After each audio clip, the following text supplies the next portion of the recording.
जय हिंद, नमस्कार। Learn to Hindi के सभी दोस्तों को आप सबका एक बार फिर से स्वागत है इस चैनल में छोटे से।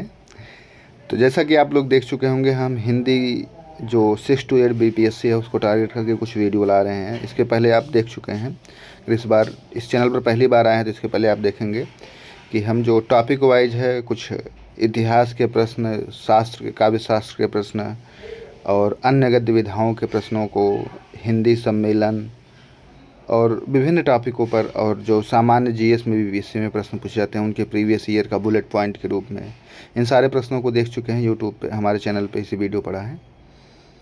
तो आज हम देखने का प्रयास कर रहे हैं, देखने की शुरुआत कर रहे हैं कि प्रैक्टिस सेट जो 6 से 12 तक टीजीटी से पीजीटी तक परीक्षाएं होती हैं, उसमें जो हिंदी विषय से प्रश्न पूछे जाते हैं। और साथ ही यहाँ आपको याद दिला दें तो ये प्रश्न में, इन प्रश्नों में भी वो भी प्रश्न शामिल हैं जो आपके सामान्य हिंदी या 22 नंबर की हिंदी आती है उसमें पूछे जाते हैं।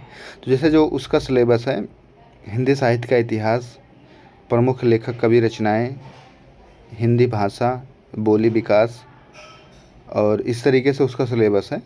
लेकिन उसमें भी जो है जटिल प्रश्न पूछे जाने लगे हैं।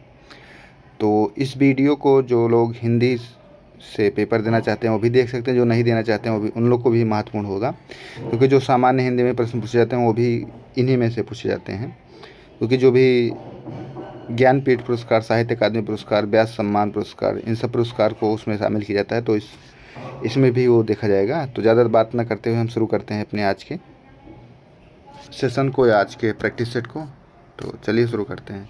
इस चैनल पर पहली बार आए हैं तो आप इसके पहले के 1000 प्रश्नों की श्रृंखला को देख सकते हैं, जो हिंदी साहित्य में नेट, जेआरएफ, पीजीटी, टीजीटी, बहुत सारी परीक्षाओं के प्रश्नों को शामिल किया गया है। उसमें निश्चित रूप से आपको हर परीक्षा के लिए कुछ ना कुछ मिलेगा। तो शुरुआत करते हैं। आइए, आज पहला अभ्यास सेट है, इसमें 80 प्रश्नों को देखेंगे। तो आइए शुरू करते हैं। पहला प्रश्न है, हरिऔध के प्रिय प्रवास, हरिऔध के प्रिय प्रवास में सर्गों की संख्या कितनी है? का 15, ख 17, ग 21, घ उपयुक्त में से एक से अधिक, अड़ा उपयुक्त में से कोई नहीं। तो आप लोग जानते हैं प्रिय प्रवास का जो है प्रकाशन 1914 ईस्वी में हुआ था। प्रिय प्रवास का प्रकाशन 1914 ईस्वी में हुआ था और इसमें कुल मिला के 17 सर्ग हैं और वैदेही वनवास में 21 सर्ग हैं। आगे का प्रश्न देखते हैं।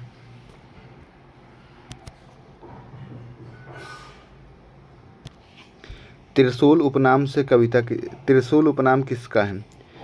क मैथिली शरण गुप्त, ख गया प्रसाद शुक्ल स्नेही, ग राम नरेश त्रिपाठी, घ उपयुक्त में से एक से अधिक, अड़ा उपयुक्त में से कोई नहीं। तो आप लोग जानते हैं त्रिशूल उपनाम से कविता लिखते थे गया प्रसाद शुक्ल स्नेही, और इनका अन्य नाम है तरंगी अलमस्त। तो त्रिशूल उपनाम से कविता लिखते थे, या त्रिशूल उपनाम जो है गया प्रसाद शुक्ल स्नेही का है। इनका और नाम है, जैसे 3 नाम यहाँ, 2 नाम यहाँ होगा, त्रिशूल, स्नेही, तरंगी अलमस्त, इनके 4 उपनाम हैं। आगे का प्रश्न देखते हैं। प्रश्न संख्या 3 है, ज्ञान राशि के संचित कोश का नाम साहित्य है, यह किसका कथन है? ज्ञान राशि के संचित कोश का नाम साहित्य है, यह किसका कथन है? क हजारी प्रसाद द्विवेदी, ख रामचंद्र शुक्ल, ग महावीर प्रसाद द्विवेदी, घ उपयुक्त में से एक से अधिक, अड़ा उपयुक्त में से कोई नहीं। तो आप सब लोग जानते हैं ये महावीर प्रसाद द्विवेदी का महत्वपूर्ण कथन है। इसमें ग ऑप्शन सही हो जाएगा। और सरस्वती पत्रिका का जो है प्रकाशन महावीर प्रसाद द्विवेदी ने शुरू किया था, और द्विवेदी युग का नामकरण भी महाप्रसाद द्विवेदी के नाम से पड़ा है। आगे का प्रश्न देखते हैं। आचार्य रामचंद्र शुक्ल के अनुसार मैथिली शरण गुप्त कैसे कवि थे? आचार्य रामचंद्र शुक्ल के अनुसार मैथिली शरण कैसे कवि थे? तो का राष्ट्रवादी, ख जन कवि, ग सामंजस्यवादी, घ उपयुक्त में से एक से अधिक, अड़ा उपयुक्त में से कोई नहीं।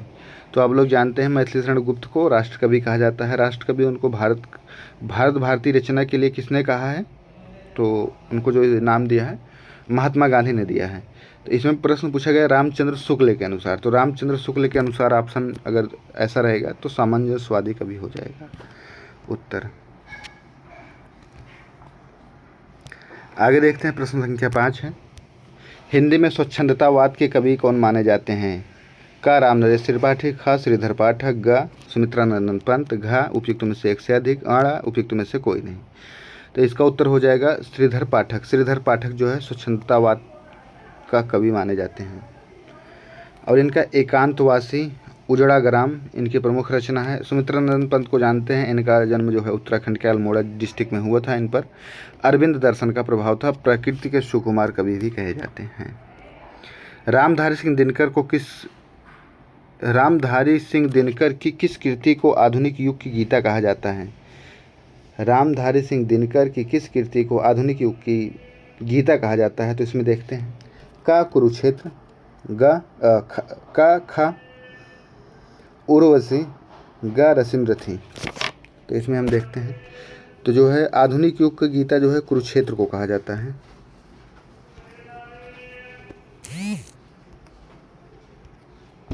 इसका प्रकाशन 1946 में हुआ था। उर्वशी का प्रकाशन 1961 में हुआ था। रसिमरथी का 1952 में हुआ था।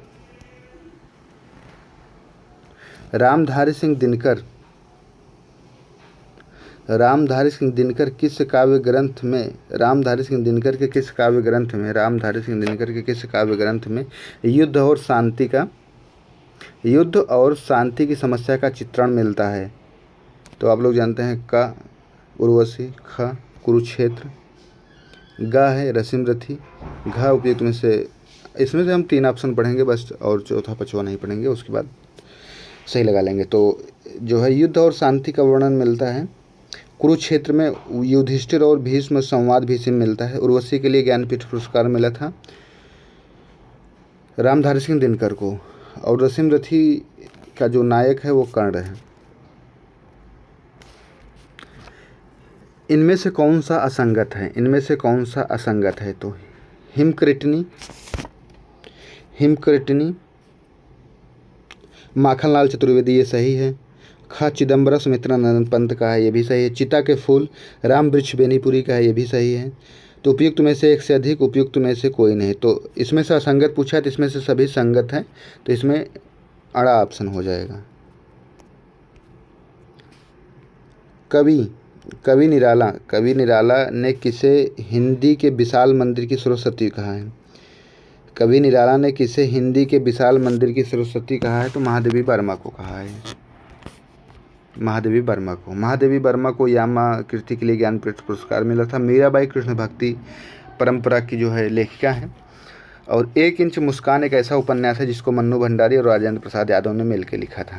तो और मन्नू भंडारी का एक प्रमुख उपन्यास है आपका बंटी कभी कभी नाटक और कभी कभी उपन्यास के रूप में आता है। तो दोनों का प्रकाशन जो है आप अगर देखेंगे थोड़ा डिफरेंट है। तो दोनों रचनाएं हैं। प्रसादकृत आंसू में किस रस की प्रधानता है? नाम से ही है, कारुण रस की प्रधानता है। और कामायनी, इनकी जो कामायनी है, कामायनी का प्रकाशन 1935 में हुआ था और 15 सर्ग थे प्रसाद के। आगे देखते हैं, निम्नलिखित में से उपन्यासकारों को उनके रचनाकारों के साथ सही सुमेलित कीजिए। तो आपका बंटी देखते हैं, आपका बंटी मन्नू भंडारी हो जाएगा। राग दरबारी श्रीलाल शुक्ल हो जाएगा। झूठा व सच यशपाल का हो जाएगा। तमस भीष्म साहनी का हो जाएगा। तो देखते हैं कौन सा इसमें सही हो जाएगा।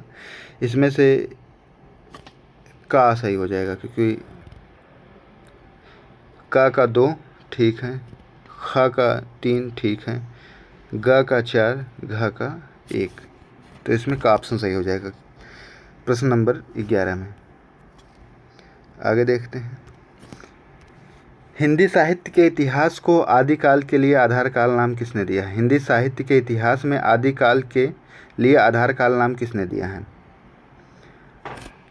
क हजारी प्रसाद द्विवेदी, ख मिश्र बंधु, ग मोहन अवस्थी व सुमन राजे, घ उपयुक्त में से कोई नहीं, या उपयुक्त में से एक से अधिक, इसको नहीं पढ़ेंगे, 3 ऑप्शन पढ़ेंगे। तो ये जो है आधार काल मोहन अवस्थी और सुमन राजे ने दिया।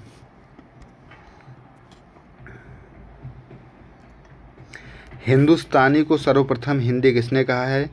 क जॉर्ज ग्रियर्सन ने, ख गिलक्राइस्ट ने, ग इंशाअल्लाह खान ने। तो हिंदुस्तानी को हिंदी जो है गिलक्राइस्ट ने कहा है। और इसमें भी विवाद है, कुछ लोग और किसी को मानते हैं।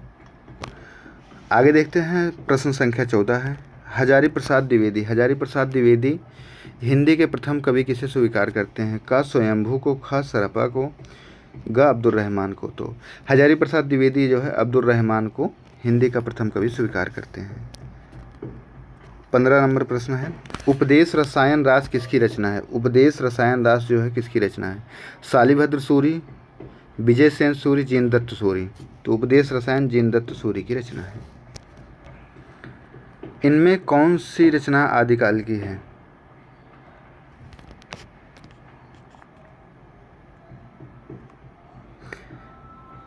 इनमें कौन सी रचना आदिकाल की है? तो देखते हैं, बीजक ये भक्ति काल की है, भ्रमर गीत ये भी भक्ति काल की है, सूर सागर ये भी भक्ति काल की है। तो तीनों रचनाएं भक्ति काल की है। तो इसमें पूछ रहा था आदिकाल की कौन सी है, तो इसमें अड़ा ऑप्शन हो जाएगा, आदिकाल की इनमें से कोई नहीं।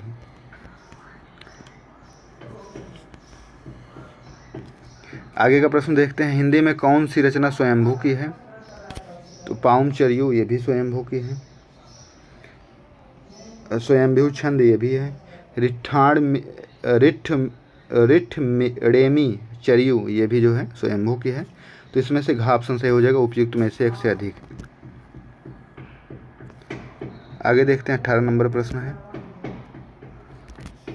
रामानुजनाचार्य ने किस दर्शन का प्रतिपादन किया था? रामानुजनाचार्य ने किस दर्शन का प्रतिपादन किया था?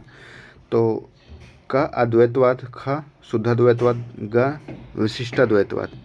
तो रामानुजनाचार्य ने जो है विशिष्टाद्वैतवाद का प्रतिपादन किया था। इस पर विशिष्टाद्वैतवाद का जो है तुलसीदास पर भी प्रभाव था।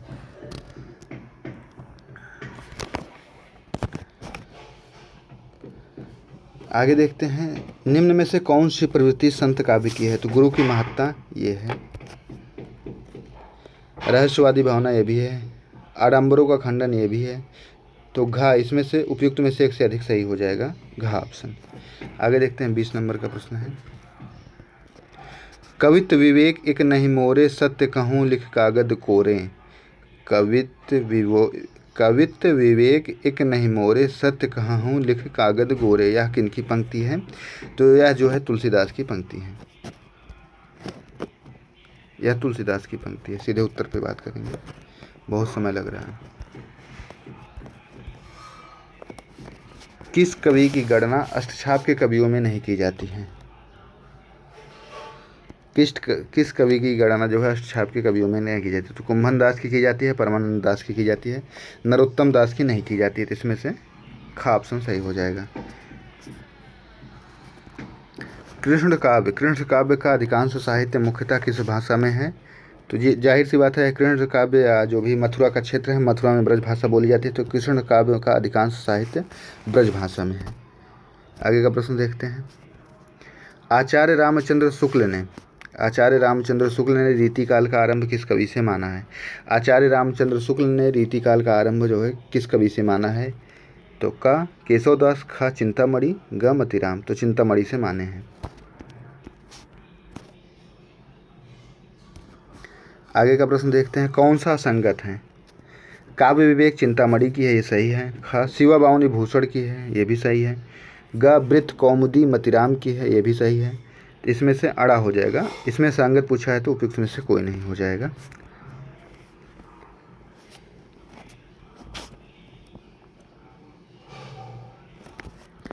रीतकालीन कवि मतीराम द्वारा लिखित ग्रंथ ललित ललाम कैसा ग्रंथ है?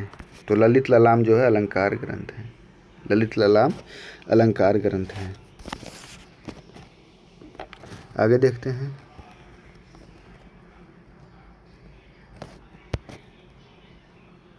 हिंदी भाषा की बोलियों के वर्गीकरण के आधार पर छत्तीसगढ़ी बोली है। हिंदी भाषा के बोलियों के आधार पर छत्तीसगढ़ी बोली है। पश्चिमी हिंदी, बिहारी हिंदी, राजस्थानी हिंदी। घ उपयुक्त में से एक से अधिक, अड़ा उपयुक्त में से कोई नहीं। तो ये जो है पूर्वी हिंदी वर्गीकरण के अंतर्गत आती है छत्तीसगढ़ी। तो इसमें से अड़ा हो जाएगा, ये पूर्वी हिंदी का भाग है। तुलसीदास की विनय पत्रिका की भाषा है, तुलसीदास की विनय पत्रिका की भाषा है अवधी, ब्रज, कन्नौजी, तो कन्नौजी में रचनाएं उतना हुई नहीं तो ब्रजभाषा मान लेते हैं। हिंदी की पहली कहानी लेखिका कौन है? हिंदी की पहली कहानी लेखिका कौन है? तो आप सब लोग जानते हैं इसको, राजेंद्र बाला घोष हैं। आप लोग इसका देख लिए होंगे प्रश्न। हिंदी की पहली लेखिका बंग महिला जिनका नाम है राजेंद्र बाला घोष के नाम से भी जाना जाता है। इनकी कहानी है दुलाई वाला। आगे का प्रश्न देखते हैं, प्रश्न नंबर 29 है। राजभाषा आयोग के प्रथम अध्यक्ष कौन थे? तो राजभाषा आयोग के प्रथम अध्यक्ष बीजी खेर थे। राजभाषा आयोग की स्थापना 1955 में हुई थी। बिहारी को किस श्रेणी के रीतकालीन कवियों में माना जाता है? तो बिहारी को किस श्रेणी के रीतकालीन कवियों में माना जाता है? तो रीति सिद्ध कवियों में माना जाता है। हम देखते हैं तो रीति सिद्ध में कौन कौन है? तो सेनापति हैं, रसनिधि हैं, कृष्ण कवि हैं, पजनेश हैं।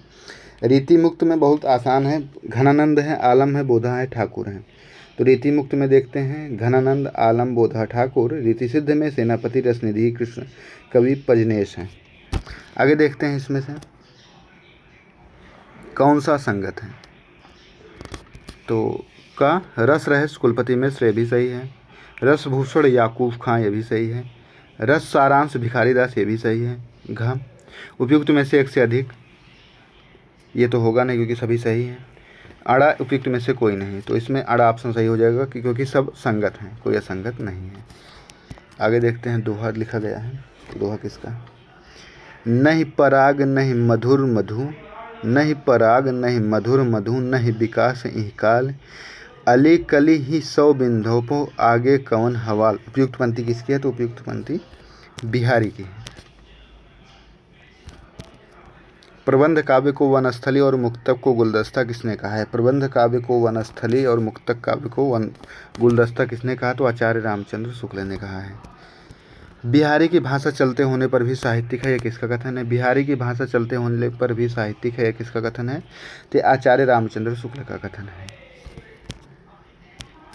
35 नंबर का प्रश्न है। वे धर्म में विशिष्टाद्वैतवादी, वे धर्म में विशिष्टाद्वैतवादी और विचारों में गांधीवादी, साहित्य में अभिधावादी, यह कथन मैथिली शरण गुप्त ने किसके बारे में कहा है? का गणपति चंद्र गुप्त, ख बच्चन सिंह, ग हजारी प्रसाद द्विवेदी। तो यह कथन जो है मैथिली शरण गुप्त ने हजारी प्रसाद द्विवेदी के बारे में कहा है। आगे देखते हैं भारत भारती के रचनाकार कौन है? भारत भारती के रचनाकार कौन है? तभी आप लोग देख चुके हैं। इसमें राष्ट्र कवि की उपाधि किसको मिली है? मैथिली शरण गुप्त को। तो भारत भारती पर ही इनको राष्ट्र कवि की उपाधि मिली थी, मैथिली शरण गुप्त है, महात्मा गांधी ने दी थी। अच्छा, अगर कभी पूछता है द्वितीय राष्ट्र कवि किससे माना जाता है? तो रामधारी सिंह दिनकर को माना जाता है। या दोनों प्रश्नों कभी भी राष्ट्र कवि अगर किस दे दिया है, दोनों में से कोई भी ऑप्शन सही हो जाएगा। दोनों रहेंगे तो पहले मैथिली शरण गुप्त, दूसरे पे वो सही होंगे। आगे देखते हैं 37 नंबर का प्रश्न है। द्विवेदी युग का वह कौन सा कवि है जिसने सारी रचनाएं ब्रजभाषा में की हैं? तो ये जगन्नाथ दास रत्नाकर हैं। द्विवेदी युग का वह कवि कौन सा है जिसने सारी रचनाएं ब्रजभाषा में की हैं? तो जगन्नाथ दास रत्नाकर हैं। छायावाद के किस कवि का काव्य अरविंद दर्शन से प्रभावित है? छायावाद के किस कवि का काव्य अरविंद दर्शन से प्रभावित है? तो का सूर्यकांत त्रिपाठी निराला, इनका तो है नहीं भाई। ख जयशंकर प्रसाद, इनका है नहीं। गा सुमित्रानंदन पंत, अभी हम इनके बारे में बताए हैं। तो इनका जन्म उत्तराखंड के अल्मोड़ा में हुआ था और इन्हें जो है प्रकृति का सुकुमार कवि कहा जाता है। ये सब इनके जो है उपनाम हैं। तो इनके काव्य पर जो है अरविंद दर्शन का प्रभाव था। आगे देखते हैं हम दीवानों की क्या हस्ती, हम दीवानों की क्या हस्ती, आज यहाँ कल वहाँ चले, यह पंक्ति किसकी है? तो यह पंक्ति भगवती चरण वर्मा की है। हम दीवानों की क्या हस्ती है, आज यहाँ कल वहाँ चले, ये पंक्तियाँ किसकी हैं? तो भगवती चरण वर्मा की हैं। किस कवि में हिंदी में मुक्त छंद का प्रवर्तक कवि कौन है? हिंदी में मुक्त छंद का प्रवर्तक कवि कौन है? तो निराला है, आप लोग जानते हैं। जूही की कली में इसका प्रथम प्रयोग किए थे मुक्त छंद का। ओज गुड़ का संबंध किस रस से है? तो ओज गुड़ का संबंध जो है रौद्र रस से है। ओज गुड़ का संबंध रौद्र रस से। इनमें से कौन सा शब्द शक्ति का भेद है? तो शब्द शक्ति का भेद देखते हैं। अभिधा, व्यंजना, लक्षणा। और घा जो है उपयुक्त में से एक से अधिक, अड़ा जो है उपयुक्त में से कोई नहीं। तो ये तीनों शब्द शक्ति के भेद हैं, इसमें घा ऑप्शन सही हो जाएगा। भरत मुनि ने काव्य गुणों की संख्या मानी है, तो भरत मुनि ने काव्य गुणों की संख्या 10 मानी है। और काव्य दोष, आगे देखते हैं ये प्रश्न। भरत मुनि ने काव्य गुणों की संख्या कितनी मानी है, तो 10 मानी है। काव्य दोषों की संख्या कितनी मानी है, तो 10 मानी है।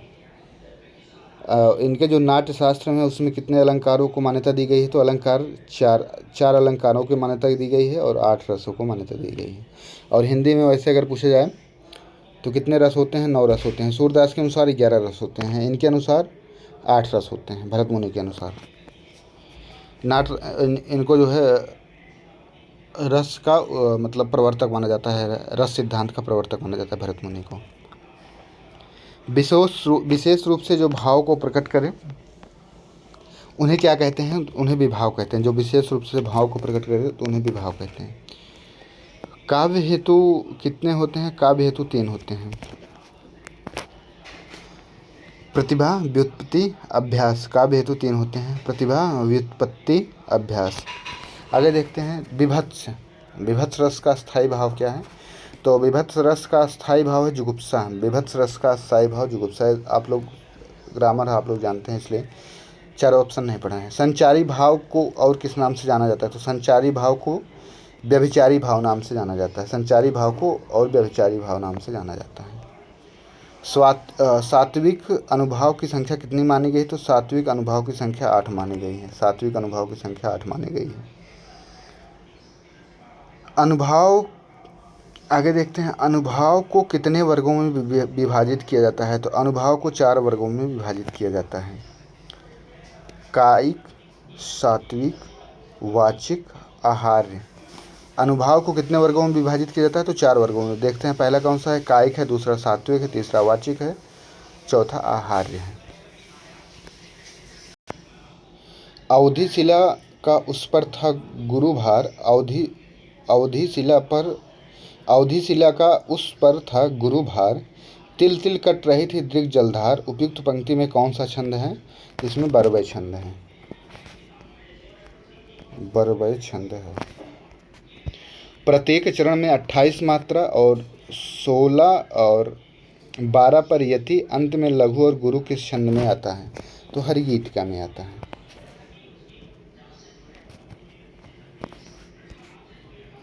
इस करुण कलित हृदय में अब बिकल रागनी बजती, ये किसकी पंक्तियाँ हैं, तो जयशंकर प्रसाद की हैं। इसमें क्या पूछा है, इस करुण कलित हृदय में अब बिकल रागनी बजती में कौन सा अलंकार है, तो अनुप्रास अलंकार है।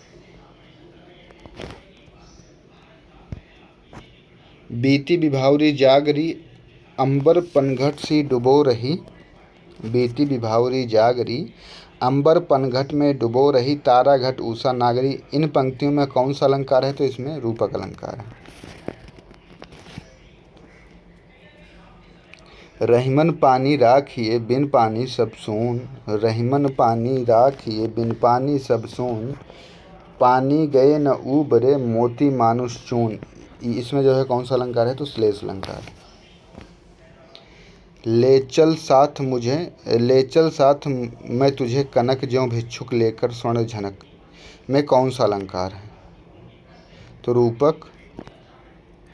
ख उत्प्रेक्षा, ग उपमा, घ उपयुक्त में से एक से अधिक, अण में से कोई नहीं, तो उत्प्रेक्षा अलंकार है।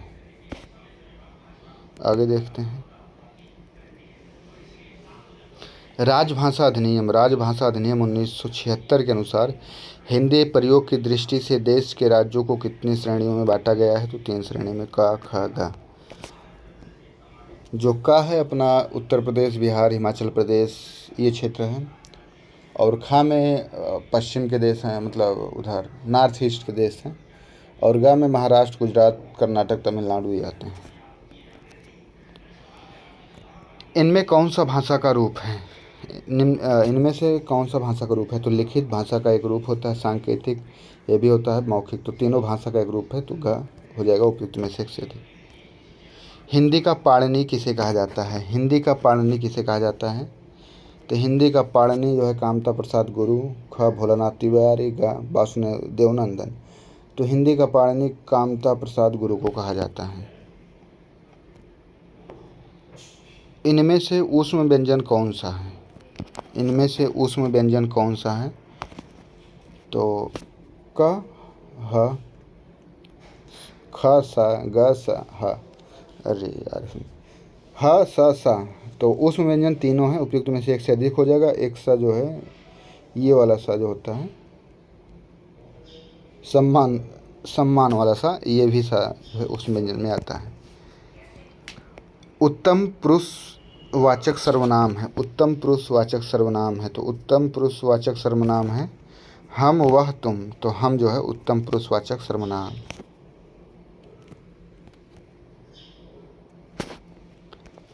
किस रस को रसराज की संज्ञा दी जाती है? तो किस रस को रसराज की संज्ञा दी जाती है? तो करुण रस, करुण, वत्सल, रौद्र। उपयुक्त में से एक से अधिक, अड़ा। उपयुक्त में से कोई नहीं। तो रसराज की संज्ञा जो है श्रृंगार रस को दी जाती है, तो इसमें अड़ा ऑप्शन सही हो जाएगा।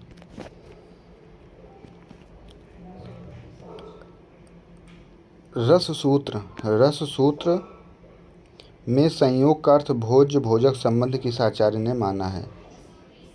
रस सूत्र में भोज्य भोजक का संबंध किस आचार्य ने माना है? तो भट्टनायक ने माना है। गा ऑप्शन सही हो जाएगा।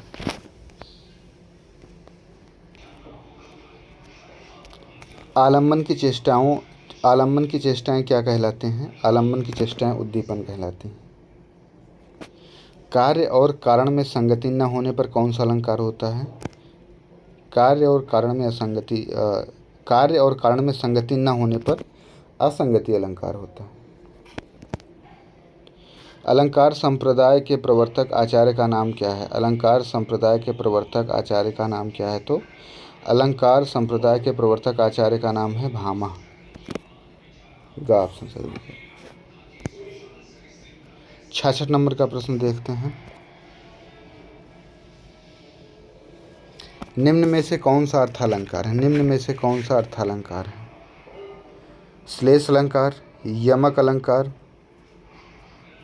वक्रोक्ति अलंकार, घ। उपयुक्त में से एक से अधिक, आड़ा। उपयुक्त में से कोई नहीं। तो इसमें आड़ा ऑप्शन हो जाएगा, क्योंकि इसमें से सभी शब्द अलंकार है, अर्थालंकार नहीं। अलंकार कितने प्रकार के होते हैं? तो अलंकार जानते हैं आप लोग, वैसे मुख्य रूप से दो ही होते हैं, लेकिन अगर देखा जाए तो 3 प्रकार के होते हैं। 1, 2, 3, तो 3 प्रकार के होते हैं। शब्दालंकार, अर्थालंकार, उभयालंकार। तो ग ऑप्शन सही हो जाएगा। प्रयोग के अनुसार सर्वनामों के कितने भेद हैं? प्रयोग के अनुसार सर्वनामों के जो है 6 भेद हैं।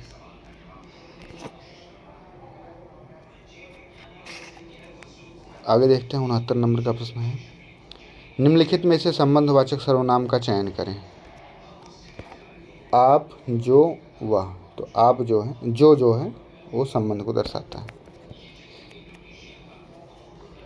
निम्नलिखित में से कौन सा कथन सर्वनाम के बारे में सत्य है? निम्नलिखित में से कौन सा कथन सर्वनाम के बारे में सत्य है?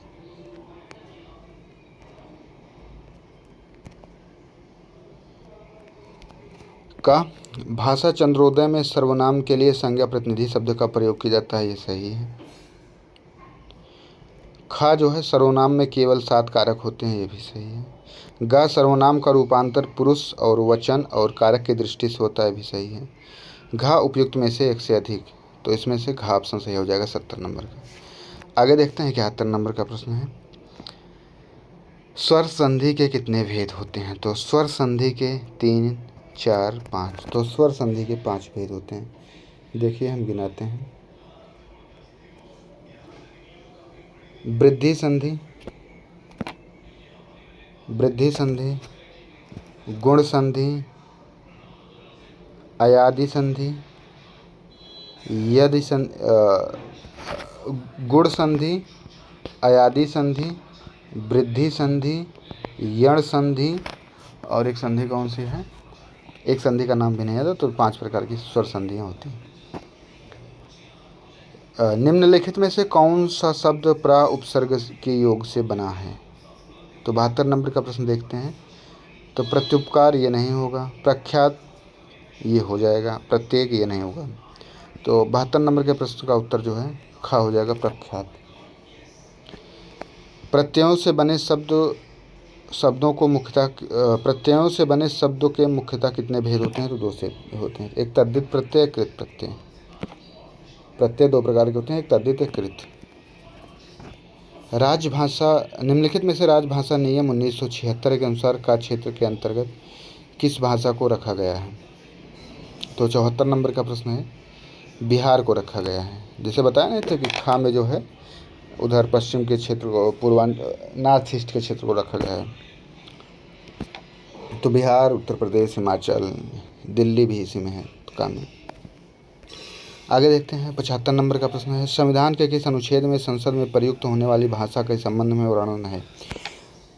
का अनुच्छेद 210, ख 120, अनुच्छेद ग 343। तो इसमें हम देखते हैं जो संसद से संबंधित अनुच्छेद है वो 120 है, इसमें ख ऑप्शन सही हो जाएगा। 210 जो है राज्य विधानमंडल से संबंधित है और राजभाषा से संबंधित 343 है। निम्नलिखित गद्यांश को पढ़कर प्रश्न संख्या 76 से 80 का उत्तर दीजिए। तो इसको देखते हैं। आत्मनिर्भरता प्रगति की आधारशिला है और आत्मविश्वास का मूल। आत्मनिर्भरता प्रगति की आधारशिला है और आत्मविश्वास का मूल। जो व्यक्ति समाज में अपने सारे कार्य स्वयं करता है और ज़रूरत पड़ने पर दूसरों की सहायता करता है, वह उन्नति की दौड़ में सबसे आगे रहता है। अपने दैनिक जीवन में सारे कार्य स्वयं करना मनुष्य के लिए अत्यावश्यक है। अपने कार्य के लिए दूसरों पर निर्भर रहने वाला व्यक्ति पिछड़ जाता है, वह उन्नति नहीं कर सकता है। सौंपे गए कार्य को पुनीत दायित्व समझकर करना चाहिए। इससे व्यक्ति स्वावलंबी बनता है और स्वावलंबी व्यक्ति सामाजिक और मानसिक रूप से स्वस्थ और शक्तिशाली होता है। उसे धन दौलत की कमी नहीं रहती है। परिणामतः आत्मनिर्भर व्यक्ति अपने जीवन में उन्नति के शिखर पर पहुंच जाता है। तो आइए प्रश्नों को देखते हैं।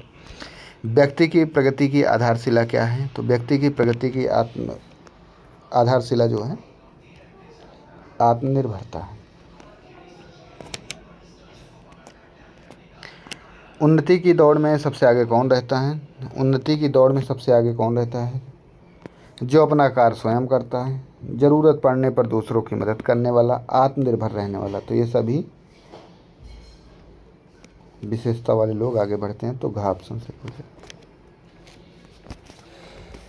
आगे देखते हैं 77 के बाद 78। कौन सा व्यक्ति पिछड़ जाता है? तो जाहिर सी बात है, जीवन की वास्तविकता दूसरों पर निर्भर रहने वाला व्यक्ति पिछड़ जाता है। 79 को देखते हैं। सामाजिक और मानसिक रूप से स्वस्थ कौन होता है? सामाजिक और मानसिक रूप से स्वस्थ कौन होता है? तो स्वावलंबी व्यक्ति होता है। उन्नति के शिखर पर कौन पहुंच जाता है?